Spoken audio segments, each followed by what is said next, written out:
Hello, and welcome to Madeleine at the Movies, the Golden Days film review segment, designed to make you feel a little more informed when it comes to choosing what to watch next. I'm Madeleine Swain. Truly family-friendly films that aren't animations are a bit thin on the ground these days. We had The Magic Faraway Tree recently, but that wasn't quite as magical as it might have been. But maybe you'll find The Sheep Detectives hits the mark a little better. Described as Babe meets Midsummer Murders, it features reliable on-screen talent like Hugh Jackman and Emma Thompson, plus a flock of sheep given the ability to talk among themselves, using the same technique as in films like Babe, but just making their usual bleats and bars to any humans listening. The premise is that a loving shepherd lives in a caravan while his flock grazes contentedly in the field outside. Every night he reads murder mysteries to them, leading to their sleuthing skills being honed to the extent that when someone unexpectedly murders someone they love, they do everything in their power to unmask the murderer and assist the inexperienced local policeman in bringing the culprit to justice.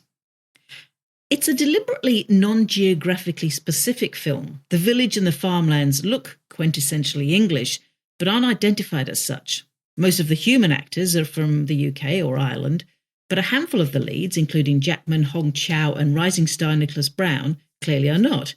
And some of the sheep are voiced by very recognisable American talents like Julia Louis-Dreyfus and Bryan Cranston. There's even the odd Kiwi. You'll spot the familiar tones of Rhys Darby providing the voice for Wool Eyes, perhaps.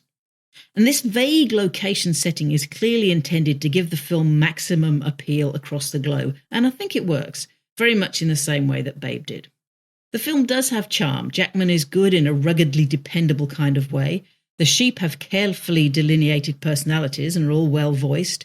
Louis-Dreyfus gives a particularly warm reading of Lily. And there are actually some deeper and surprisingly more engaging themes beneath the fun device of talking sheep and gentle whodunits. Treatment of the other, with the way the flock responds to the winter lamb, which is one born out of season and so subject to mistrust and isolation, is an especially pertinent theme, as is the way the film handles the concept of death. The film has even had people responding to it with comparisons to Paddington 1 and 2, that is, not so much Paddington in Peru, which I think was a lesser contribution to the franchise. Now, I can see merit in that to a degree, but overall it's not quite as strong a piece, I think. Apart from anything else, there are a couple of curious holes, or at least questions about the plot. There is a massive payout legacy mentioned that just disappears without adequate explanation. Either the character involved did invent something groundbreaking and money-spinning, or they didn't. And if they did, that money should still exist. And also, in the first place, how did George Hardy, the Jackman character, sustain himself and his flock? If he's adamant that the sheep not be sold for their meat, where does he get his income from? I don't think fleeces sell for that much, do they? But I guess such head-scratchers will concern adults actually paying attention to the plot ramifications more than younger members of a family, so perhaps I'm nitpicking. Overall, The Sheep Detectives is an unexpected winter warmer as Melbourne heads into the colder weather. A tender and cheery tale of love, loss and how to handle grief, wrapped up in a movie with talking sheep. The prospect of a dying animal may be a little challenging for the very young, though, so perhaps bear that in mind. It's rated PG, runs for 109 minutes and is screening in general release now. Also currently screening is another Bryan Cranston vehicle, but one that couldn't be more different to Sheep Detectives if it tried. I'm talking about the latest offering from the National Theatre Live series, a production of one of Arthur Miller's greatest plays, the seemingly always timely All My Sons. Now I say always timely as one of the great horrors of humanity seems to be that there is always a war happening somewhere, and 9 times out of 10, it's one where there are people in the background making a profit of it. Directed for the West End's Wyndham's Theatre by the Belgian director Ivo van Hove, this version of All My Sons features Cranston, who was nominated for his second Olivier Award for the role. He won for his performance in Network in 2018, but lost to Jack Holden this time. It also stars Marianne Jean-Baptiste and Papa Essiedu, who are both black, of course. So this gives the play an extra level of resonance that isn't really explored in the text, because Miller didn't write it that way, but as an audience we can kind of connect those dots ourselves. All My Sons is a very well-known play, arguably the breakthrough hit for Arthur Miller, and the beginning of an extraordinarily successful run that included Death of a Salesman, The Crucible and A View from the Bridge. It's one of the absolute canon of mid-century US classics, but in case you have never seen it, it revolves around the Keller family. Joe, his wife Kate, and their grown son Chris. Their other son Larry was a pilot who went missing and is presumed dead during World War II. Joe is a manufacturer, and the involvement of his company in providing munitions and other materials for the war is revealed throughout the play. On the whole, this is a dynamic and poignant reading of the piece, with Van Hove leaning into the humour and the all-round neighbourly bonhomie for the first few scenes in order to provide an even more powerful kick in the solar plexus once the play's ulterior motives are uncovered.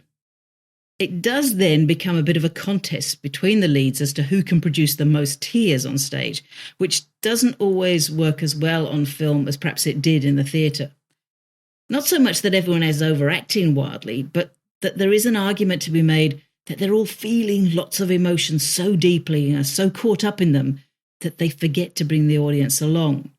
If an actor is more of a sea of turbulent emotions than a conduit for those emotions, it can actually shut the audience out and give them nothing to do. You may feel differently. Whatever, it's certainly a robust and potent production, and it runs for 135 minutes and is screening now in selected cinemas. And finally, a quick word about A Private Life, a French drama about a psychiatrist who gets far too entangled in her patients' lives, especially when one of them winds up dead. Yes, this week we have films about both sheep and shrink detectives. A Private Life was directed by Rebecca Zlotowski, who made the wonderful Other People's Children in 2022. That starred Virginia Efira, who also appears here as Paula the patient and is as striking and memorable as ever. The star of the film, though, and the main reason for seeing it, is Jodie Foster, here playing psychiatrist Lillian and speaking fluent French throughout. Daniel Auteuil plays her ex-husband, and Vincent Lacoste is effective as her grown-up son, who has his own complaints about both her parenting and now her grandparenting style, or lack of it. Those elements have resonance, but on the whole the plot does meander a little confusingly and less than successfully. Still, it's worth seeing for Jodie Foster speaking like a native, though. A Private Life is rated M, runs for 103 minutes, and opens in selected cinemas on the 14th of May after sneak previews for Mother's Day last weekend. And that's all from me for this time. Madeleine at the Movies was produced and edited by Blair Purvis. Stay safe and well, and thanks for listening.